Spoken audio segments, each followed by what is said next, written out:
Çox qeyzə gəlib, salma mənim boynuma təşviş. Sən ki özünü çox bilirsən mənbəi davniş. Bical dəgi saldım, belə bu ləşkəri ləngə. Ləbdeşdə Hüseyni ilə, çıxım axır necə cəngə. Ömer, bu çöldə bugün şura gəlib cəng edərəm mən. Çün cəngə Hüseynə özüm ahəng edərəm mən. Bu kərb o bəlav dəştin onav təng edərəm mən. Bu çöldə Hüseyn qoysa mənim boynuma minnət. Cəng eyləmərəm etsə Yazid əmrinə beyət. Bilmirsən rəhbər-i əhrar Hüseyindir. Bu biliyə qafilə sağlar Hüseyindir. Dünyada fəqət mərd fəqər Hüseyindir.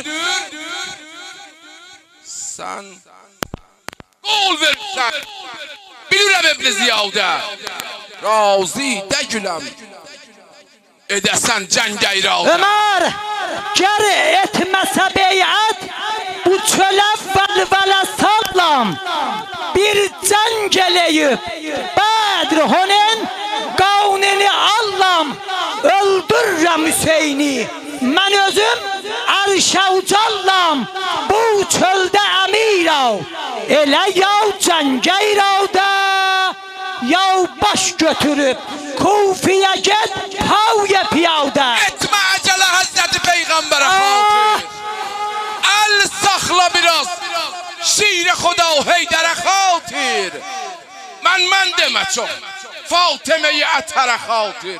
Qoy bəlkə Yezidə, bu Hüseyin eylədi beyət.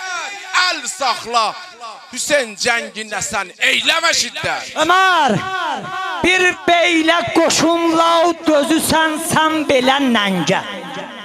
Təslim elə ya bu qoşunu, mən dələ səngə.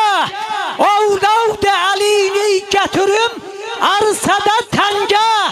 Söz vermişəm ol, Kufədə mən İbn Ziyadə. Şamavda Hüseyin başı gedən navkəci davda. Bir beylə qoşun ki yığışıb Kərbəlaya. Bilmirlə bunlar tuş olacaq qəhri Xudaya. Asi Ömer, Qavrətdən ötür ot vuracaq xeymə saraya.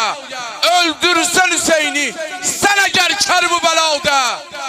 Uzaq otuna yanmarsan ruzə cəzada. rey mülkünə xatir eləyir.